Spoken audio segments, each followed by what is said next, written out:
Hello and welcome. You're watching News 9 Live with me, Neha Khanna. Let's bring you all the top national and international stories that we're tracking at this hour. The severe cyclonic storm Michaung is likely to make a landfall near Bapatla today with a maximum sustained wind speed of 90 to 100 kilometers per hour, gusting to 110 kilometers per hour. The system is likely to move nearly northwards, parallel and close to South Andhra Pradesh coast and cross South Andhra coast between Nellore and Machilipatnam. Tamil Nadu has declared a public holiday in 4 districts. 8 districts of Andhra are on alert. Over 9,600 people were on Monday moved to more than 200 relief camps in 8 locations as part of precautionary measures. Chief Minister Stalin, who was monitoring the situation, has deputed 13 ministers to coordinate the rescue and relief operations. About 350 boats were mobilized to evacuate people from the inundated areas. Over 700 personnel from the NDRF, SDRF, police and fire and rescue departments were tasked with rescuing people in the inundated areas. About 250 of them were involved in rescue operations in Chennai.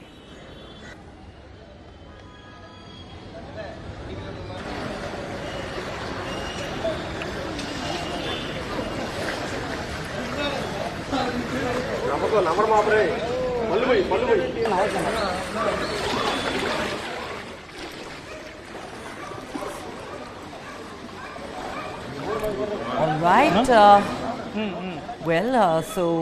This is definitely a challenging situation for the people of Tamil Nadu, those in the coastal areas, especially Chennai, which has in fact been inundated for the last couple of days. Cyclone Michaung has now made landfall, and as you can see in those pictures, whole areas are completely inundated. People wading through waist-deep waters and in many cases using boats to make their way home or to the markets, as in fact even the airport remains closed. The runway at the Chennai airport was closed yesterday itself after it was inundated. Rescue boats have been deployed in several of the low-lying areas. There have been dramatic visuals of cars being swept away by the swirling rain waters. In fact, since Sunday, Chennai and neighboring areas have seen relentless rainfall resulting in a major deluge. As we said, rescue and relief operations are underway. Chief Minister Stalin has said that he is personally monitoring the entire situation and has deputed 13 state ministers to oversee the rescue and relief efforts.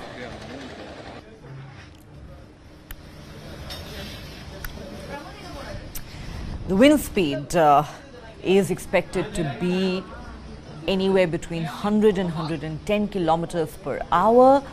The system is likely to move nearly northwards, parallel and close to South Andhra Pradesh coast, and then cross South Andhra Pradesh coast between Nellore and Machilipatnam. Tamil Nadu has declared a public holiday in 4 districts. 8 districts of Andhra Pradesh are also in a state of high alert.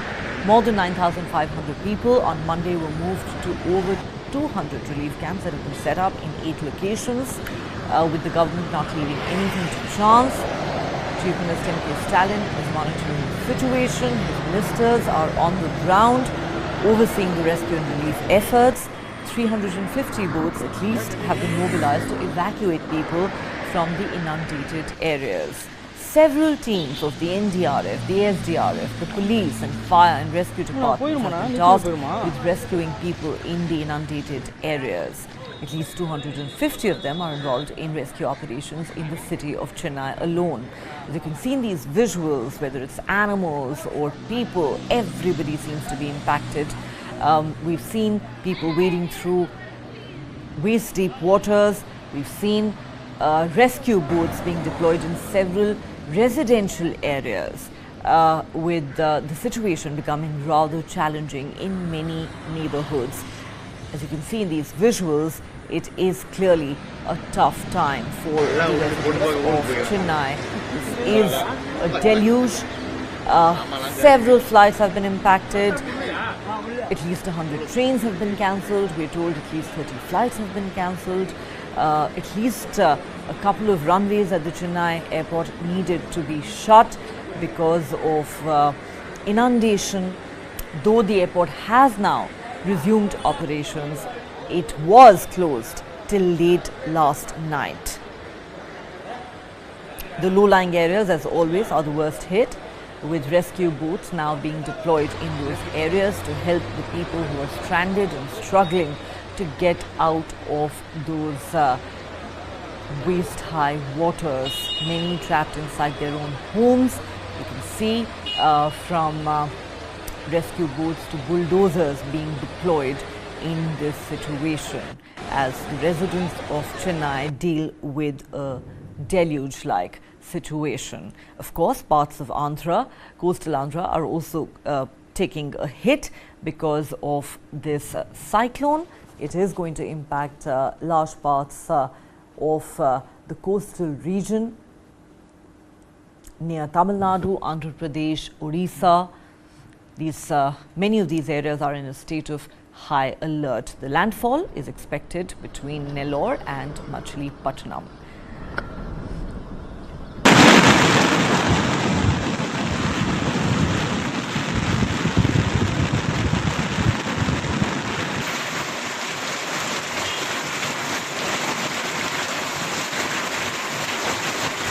Streets are flooded.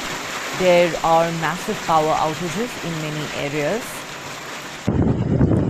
Rain has battered the entire east coast ahead of that cyclone Michaung making landfall. In fact, the rainfall that's been recorded in Chennai is believed to be much higher than what the city saw during the unprecedented deluge of 2015. Not wanting to take any chances, the government has deployed rescue teams in very large numbers, from the National Disaster Response Force to the State Disaster Response Force. The police and many other agencies are involved in the rescue and relief efforts. These are visuals of the Chennai airport. All of yesterday, the airport had to suspend its operations, with large parts of the airport being inundated. The runway had to be shut because of inundation. Now, even though the airport has resumed operations, you can see that it is still waterlogged in many parts, and therefore the operations, not just because of the waterlogging but also because of the high wind speeds, the operations have been hit, with multiple flights having been cancelled. Train operations have also been severely hit, with, we're told, at least 100 trains being cancelled. So life has been disrupted completely. It seems to have come to a standstill in the low-lying areas in particular, and in most parts of Chennai and the surrounding regions on the east coast.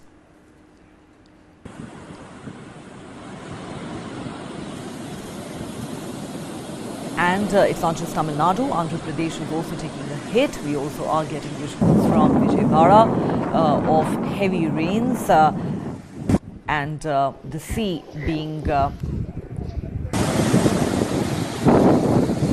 can see those choppy waters of the seas. Clearly the fishermen have been told not to venture anywhere close to those seas where the tide is particularly high. Fishermen, of course, are going to be severely impacted by this,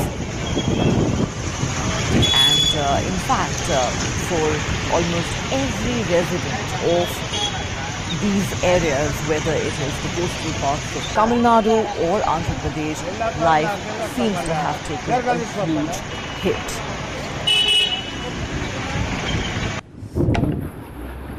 Of course, one is hoping that even as Cyclone Michaung makes landfall, it does not cause much havoc. There's already a deluge which has brought life to a standstill, but we're certainly hoping that the cyclone, once it makes landfall, will not wreak havoc in these areas.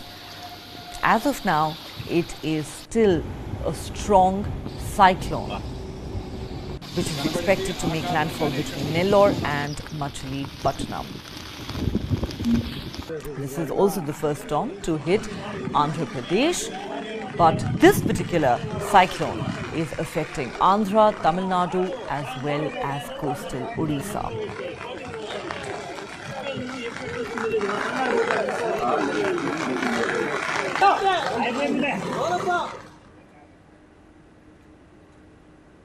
Let's now get you the top political news stories that we're tracking. After a colossal drubbing in the Hindi heartland in the recent assembly elections, Congress President Mallikarjun Kharge has decided to dial up the India partners for a meeting on the 6th of December, which has in fact now been postponed.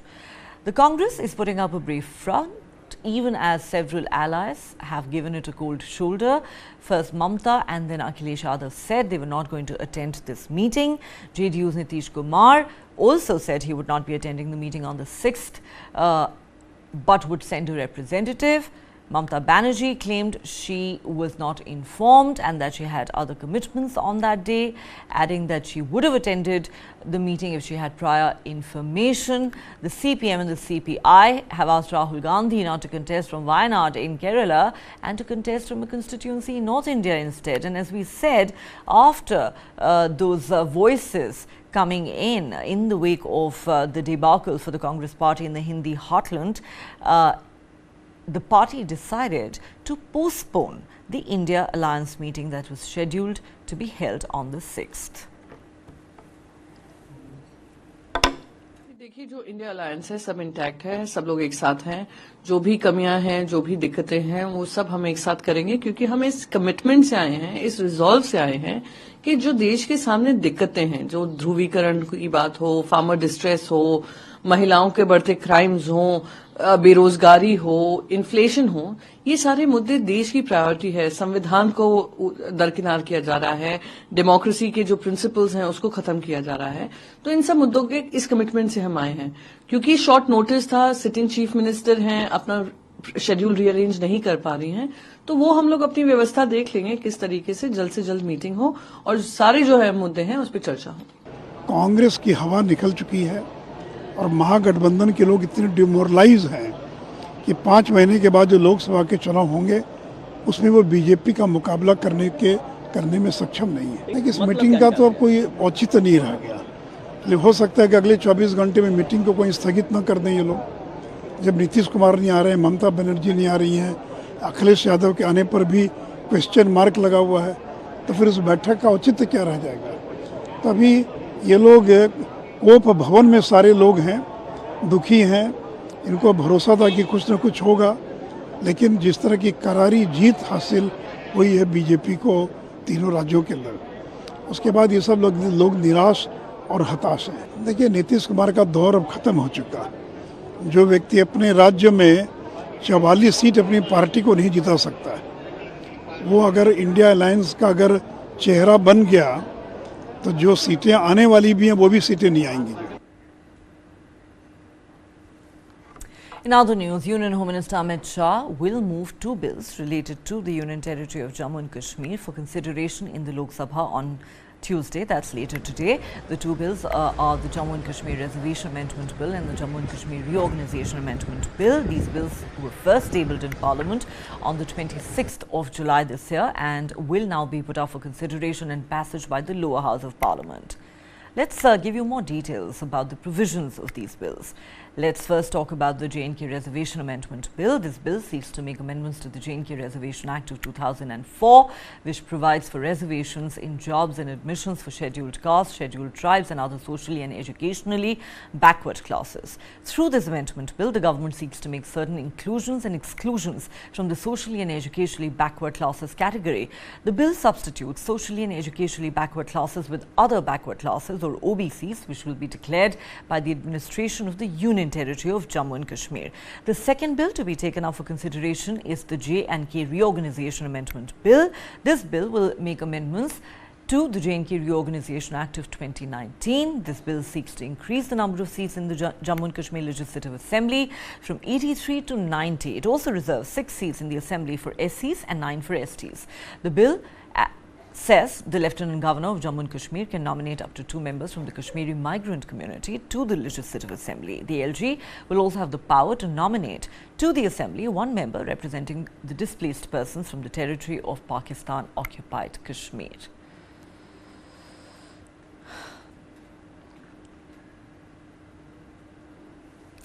The National Crime Records Bureau has listed out some startling findings in its latest report. It says India reported a total of over 1.7 lakh suicides in 2022. Nearly a third of these were of daily wage earners, agricultural laborers and farmers. The report says more than 28,500 murder cases were registered in India in 2022. That's 78 every day. Crimes against women were the highest in Delhi among the 19 metros last year. Delhi logged nearly 3 lakh criminal cases in 2022. As many as 4.45 lakh FIRs in connection with crimes against women were registered across India last year. The highest on an average was in Delhi, as per the National Crime Records Bureau. Nearly 2 women were targeted by criminals every hour in the national capital in 2022, according to this report. Cyber crime cases in Delhi nearly doubled last year, and juveniles were involved in almost 2,500 criminal cases in 2022.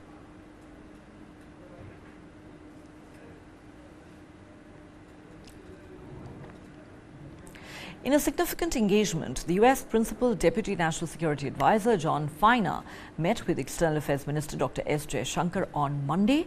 This marked the first interaction between the two countries amid an ongoing dispute over an alleged plot to assassinate Sikh terrorist Gurpatwant Singh Panun in the United States. During the visit, Feiner acknowledged India's establishment of a probe panel to look into the issue. The U.S. Justice Department had recently charged an Indian national called Nikhil Gupta with the unsuccessful plot to kill Panun. The charge sheet claims an Indian government employee had hired him for the job.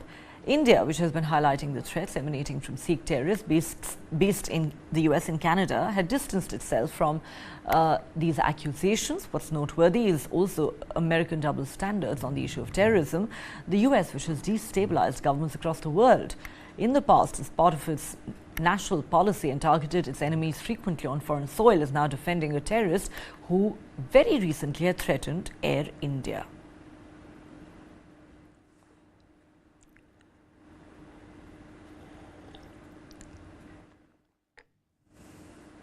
Now, the US tried changing the governments of other countries at least 72 times between 1947 and 1989.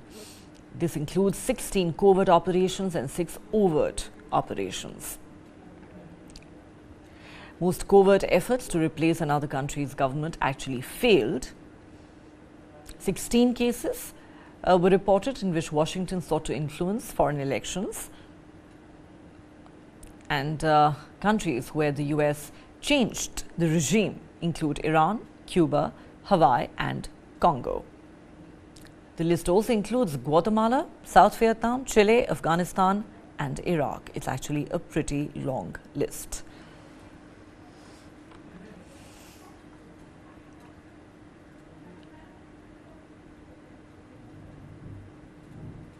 Let's now bring you the latest on the Israel-Hamas war.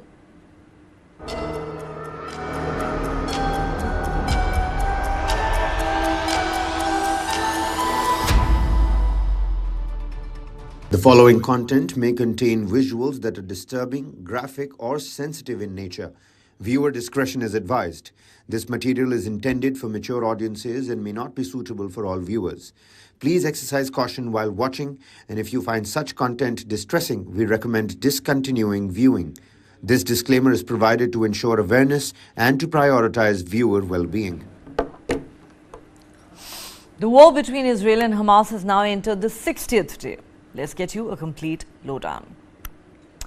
Israeli forces are pressing ahead with their air and ground bombardment of southern Gaza Strip. 2 people were killed and a house destroyed in the latest Israeli strike in Khan Younis.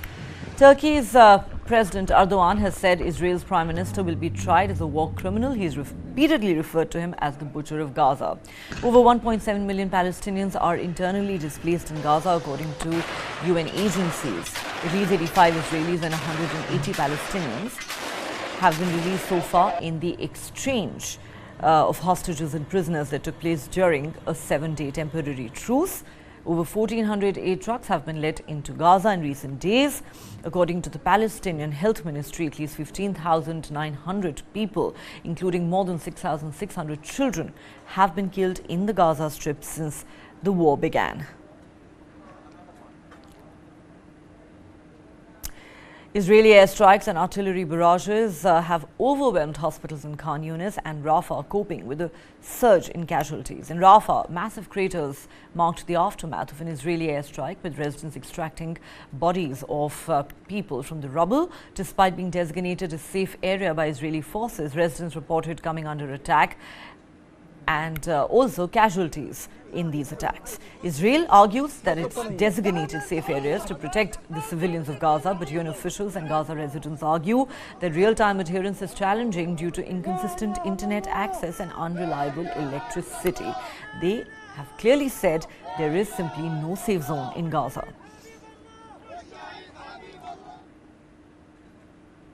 Israel seems to have readied a plan to flood Gaza tunnels with seawater in order to target Hamas and drive out its fighters from the tunnels, according to a Wall Street Journal report. Israel has assembled a large system of pumps and has completed the setup of at least 5 pumps north of the Al-Shati refugee camp. These pumps are capable of moving thousands of cubic meters of water per hour, likely flooding the tunnels within weeks. It's not clear, though, whether Israel will go ahead with this plan. As of now, considering that many of the hostages being held by Hamas could be in those tunnels, the IDF hasn't officially commented on this Wall Street Journal report. Earlier on Monday, an Israeli strike in Khan Younis in southern Gaza resulted in at least 2 fatalities and the destruction of a home. The displaced residents who had relocated from the north seeking safety now find themselves homeless once again. Southern Gaza, already densely populated, has seen schools and hospitals converted into shelters for civilians, further exacerbating the housing crisis, not to mention the worsening humanitarian crisis.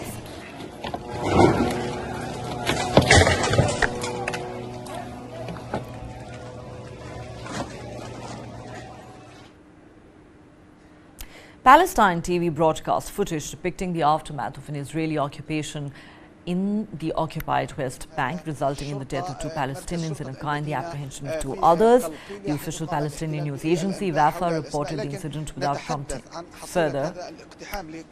furnishing further details.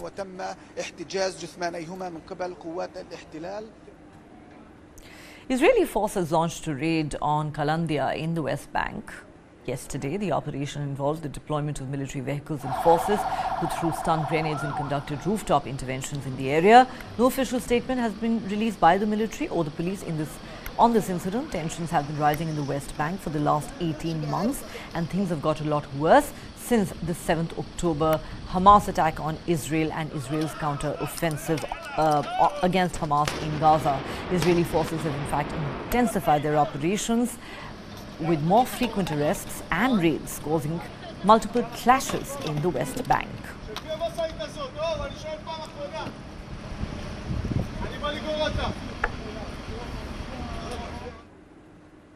Video footage reveals Israeli soldiers engaged in a street altercation in Kalkilia in West Bank. Earlier, the official Palestinian news agency, Wafa, reported that Israeli forces during a West Bank raid killed 2 Palestinians in a car and detained 2 others.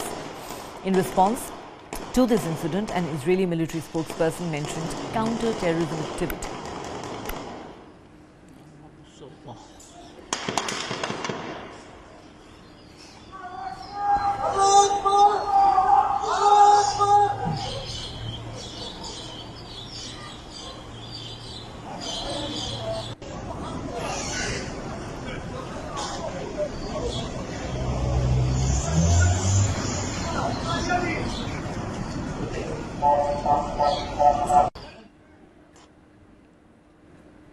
The Israeli army spokesperson Rear Admiral Daniel Hagari has announced that the conflict with Hamas has entered a new phase. The military's objective is to pursue the armed group throughout the Gaza Strip while minimizing harm to civilians. According to Hagari, Hamas initiated the conflict by breaching the mediated truce deal.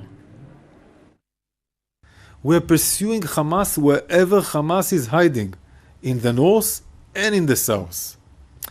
every rocket launcher, weapons depot, command and control center, senior commander, underground infrastructure, and any hideout where our hostages may be held. Our war is against Hamas, not against the people of Gaza. In a White House briefing, National Security Advisor Jake Sullivan said Israel has identified no strike zones and is expected to refrain from targeting those areas in Gaza. Miller, in a separate briefing, mentioned a shift towards more targeted evacuations by Israeli forces, indicating an effort to minimize civilian impact. While acknowledging civilian casualties, Miller emphasized the challenge posed by Hamas embedding itself within civilian infrastructure, making it difficult to avoid collateral harm during military operations. What Israel has done is it said, this is the area where we are going to conduct ground maneuver. Please, everybody move out of this area so that you're not going to be caught in the crossfire. They have also indicated that there are areas where there will be no strike zones. And in those zones, we do expect Israel to follow through on not striking. Too early to make a definitive assessment. The Secretary was very clear about how we want to judge this based on results, not based on intent. We've seen a much more targeted request for evacuations here, where the Israeli Defense Forces have identified specific neighborhoods where they plan to conduct military operations and urged in advance of those operations the people in those neighborhoods to move, rather than telling an entire city or an entire region to vacate their homes. So that is an improvement on what's happened before. We think far too many people. I have not seen evidence that they are intentionally killing civilians. We believe that far too many civilians have been killed. But again, this goes back to the underlying problem of this entire situation, which is that Hamas has embedded itself inside civilians, inside civilian homes, inside mosques, in schools, in churches. The Israeli army has released a video showcasing airstrikes aimed at Hezbollah launch posts, a military compound, and what they termed as terror infrastructure. The strikes were reportedly in retaliation for mortar shelling from Lebanon that targeted the Zalt area in northern Israel. The Israeli military has confirmed conducting strikes on Hezbollah's launch sites, infrastructure, and a military compound in response to the attacks launched from Lebanon.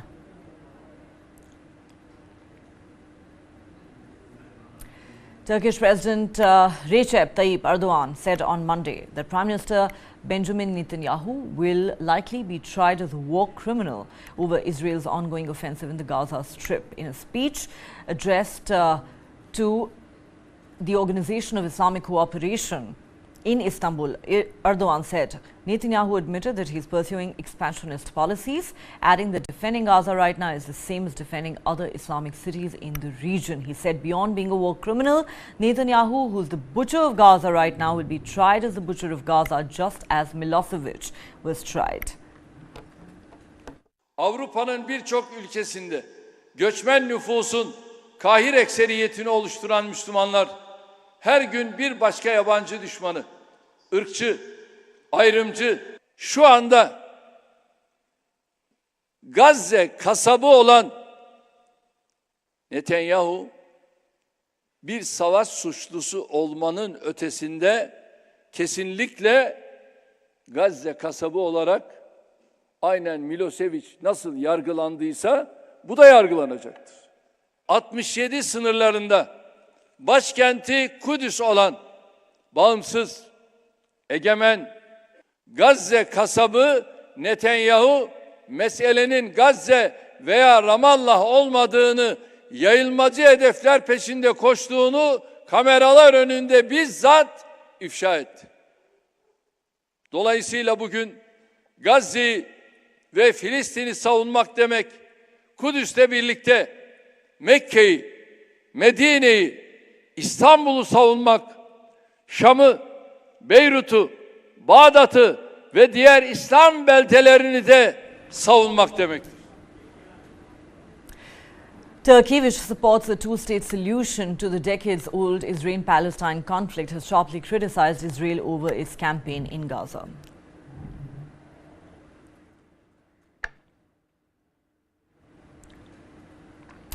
Jerusalem Santa Claus attempted to bring Christmas cheer to a subdued Holy Land on the 4th of December, delivering a message of peace amidst the ongoing 2-month conflict between Israel and Hamas. Isa Kasaya, adorned as Santa Claus, rode a camel through olive groves overlooking the old city, proclaiming hope, love and peace from Jerusalem.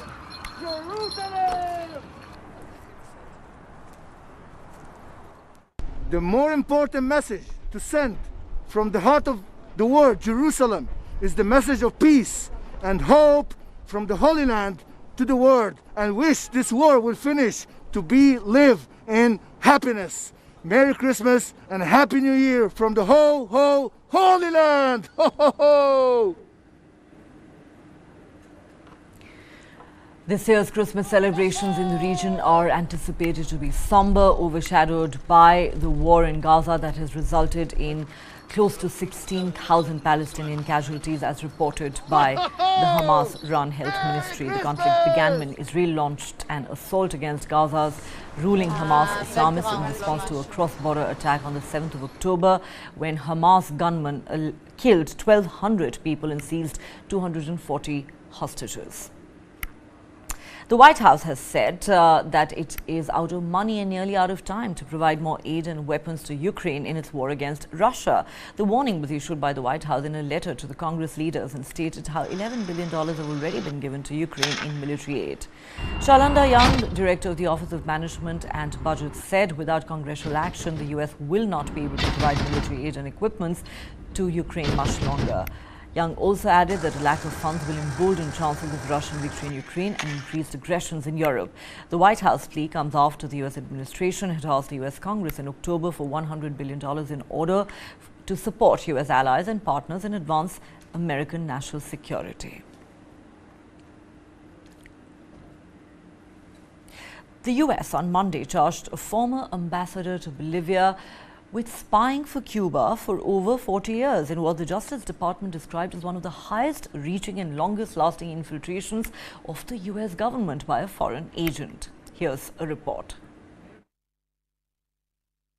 The former U.S. ambassador to Bolivia, Victor Manuel Rocha, was charged on Monday with spying for Cuba for more than 40 years, in what the U.S. Justice Department described as one of the highest-reaching and longest-lasting infiltrations of the U.S. government by a foreign agent. As detailed in the complaint, Rocha repeatedly referred to the United States as, quote, the enemy. U.S. Attorney General Merrick Garland said the former diplomat used his many positions within the government over the years to support Cuba's clandestine intelligence gathering mission against the United States. To betray that trust by falsely pledging loyalty to the United States while serving a foreign power is a crime that will be met with the full force of the Justice Department. According to the DOJ, Rocha, who served as U.S. ambassador to Bolivia from 2000 to 2002 and held a number of high-profile diplomatic positions at the State Department, was charged with committing multiple federal crimes, including acting as an illegal foreign agent and using a fraudulently obtained passport. He sought out and obtained positions, according to Garland, that would provide him with access to non-public information and the ability to affect U.S. foreign policy. U.S. State Department spokesperson Matthew Miller said the government was still assessing the damage from Rocha's infiltration. We will, in the coming days, weeks, months, work with our partners in the intelligence community to assess any long-term national security implications for this matter. Rocha's wife and lawyer were filmed outside a Miami courthouse Monday, where the 73-year-old was set to appear before a federal judge after being arrested. An Albanian opposition member of parliament has disrupted a plenary session of parliament.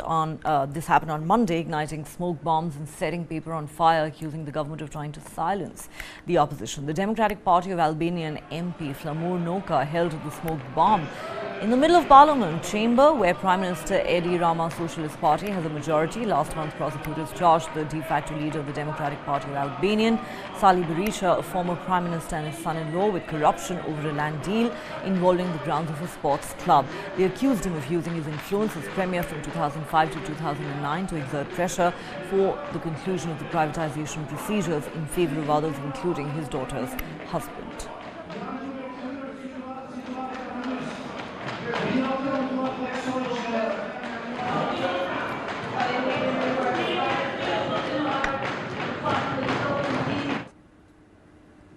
At least 47 people have died in floods and landslides in northern Tanzania. That's in addition to 85 who've been injured in the Manyara region. Search and rescue operations are underway amid fears that some bodies might be trapped in the mud.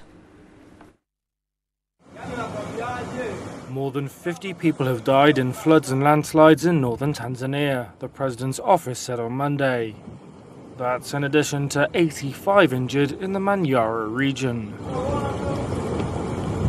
Search and rescue operations are underway, Manyara Region Commissioner Queen Sendiga told reporters, amid fears that some bodies might be trapped in the mud.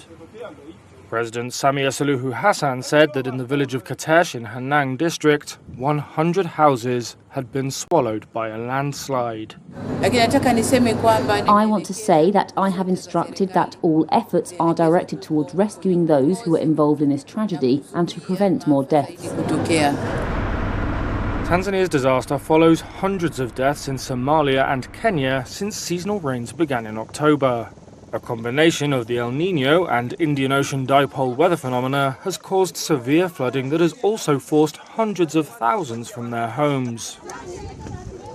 Scientists say climate change is causing extreme weather events that are more intense and more frequent. Tragedy struck in Indonesia as 23 climbers out of the 75 who were present have been confirmed dead following the eruption of the Merapi volcano in West Sumatra. According to Jody Harwan, the spokesperson for the search and rescue team, all of them were local climbers. Earlier on Monday, 49 climbers were evacuated from the area and many were undergoing treatment for burns. The evacuation of a body from the volcano took 4 to 6 hours, emphasizing the challenging nature of this entire rescue process. The volcano Merapi, standing at almost 2,900 meters, erupted on Sunday, spewing ash up to 3 kilometers into the sky. Merapi is among the most active volcanoes on Indonesia's Sumatra island. In the current year, it has erupted multiple times between January and February, projecting ash 75 meters to 1,000 meters from the summit.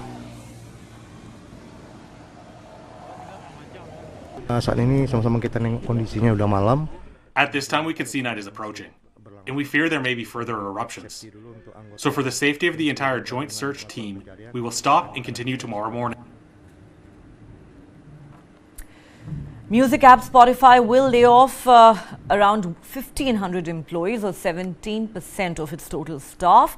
The music streaming giant said on Monday it's the third round of layoffs at the company this year. Take a look. Spotify will lay off around 1,500 employees, or 17% of its headcount. The music streaming giant said Monday it was to bring down costs. It's the third round of layoffs at the company this year. It let go 600 of its staff in January and 200 more in June.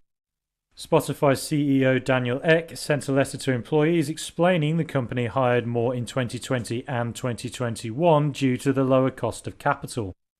He further said the firm considered smaller reductions over the next 2 years, but he went with a larger cut now due to the gap between Spotify's financial goals and current operational costs. Spotify invested more than $1 billion to build up its podcast business, signing celebrities like Prince Harry and Meghan Markle, as well as Kim Kardashian. It also expanded its market presence in most countries as it tries to reach 1 billion users by the next decade. It currently has 601 million users, up from 345 million at the end of 2020. The company swung to a profit in the third quarter, helped by price hikes and its streaming service and subscriber growth in all regions. Job cuts have been a feature of this year for tech companies. Some have begun reducing their workforce again recently, with announcements coming from Amazon and Microsoft-owned LinkedIn. Cruise ships operators are streaming ahead to a potentially strong 2024. Travel agents have said travelers have booked heavily for next year, even more than before the global health crisis. Cruise ship operators are steaming ahead to a potentially strong 2024. US cruise operators and travel agents said travellers have booked heavily for next year, even more than before the global health crisis. Cruises are in demand as they are widely seen to be cheaper than land-based alternatives, and with such popularity, operators plan to hike prices in the coming months. One CEO described the market as extremely strong and picked out the high-end luxury part of the sector as doing a roaring trade. One industry watcher said bookings made in November for next year were about a fifth higher than in the same period in 2019. Royal Caribbean Group CEO Jason Liberty also said recently that demand was outpacing 2019 levels by a wide margin. Trade body Cruise Lines International Association said about 35.7 million passengers are expected to set sail next year, up from 31.5 million in 2023. The figure is about 6% more than in 2019. But there is one big catch for cruise lines as demand soars. Bookings could be held back due to a lack of capacity. Carnival CEO Josh Weinstein said earlier this year volumes for next year will fall back as the company could run out of inventory to sell. Smaller operators also say volumes are overflowing. American daredevil Brian Grubb has combined weeks skating and base jumping to pull off a fearless stunt in Dubai, scooting across an infinity pool at the top before leaping off the building and cruising to the beach below. Brian's off the ramp.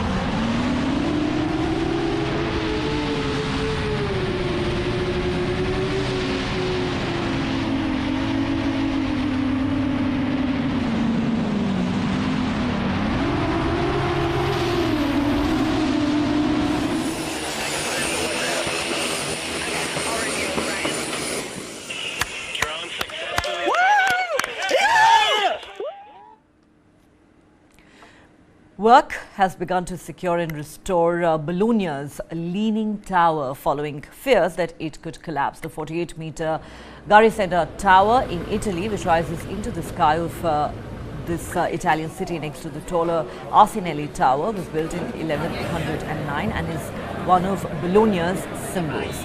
It's photographed by tourists from all over the world visiting the city in central Italy, famous for its good food and red brick buildings. On the website of the municipality of Bologna, it says a highly critical static situation caused by the deterioration of the materials that make up the base has been identified. Residents say they're concerned about the possible collapse of the tower.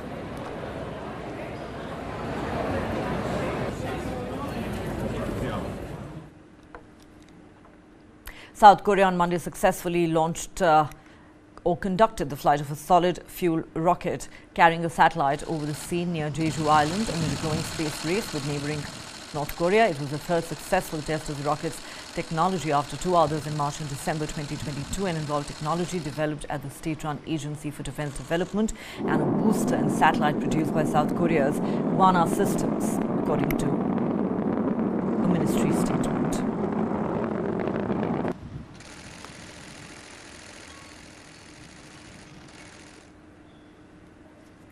The Christmas season has commenced in Croatia and Slovenia, with residents engaging in various outdoor activities. In Zagreb, people visited the outdoor ice rink for skating, and others enjoyed the Christmas market's food stands. Some Croatian origin tourists come to Zagreb for Christmas or Advent to experience the festive attractions as part of their traditions. Meanwhile, in Ljubljana, despite heavy snowfall, people gathered around the large-scale illuminated Christmas tree. Globally, for Christians, Advent signifies the 4 weeks leading up to Christmas, marked by festive activities, including Christmas markets and decorations.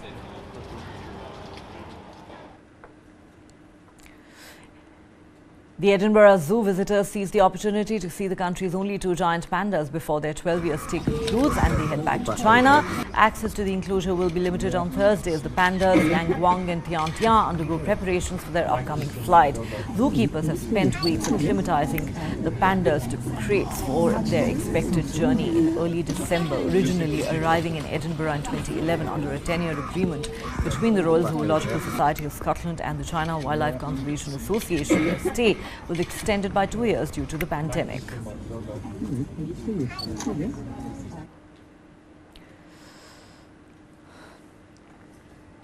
With that, it's a wrap on the show. Thanks for watching.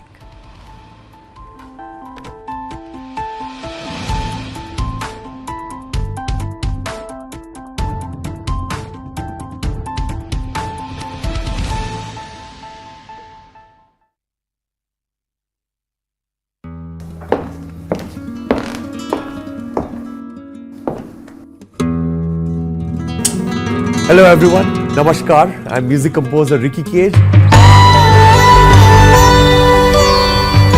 3-time Grammy Award winner and a United Nations Goodwill Ambassador.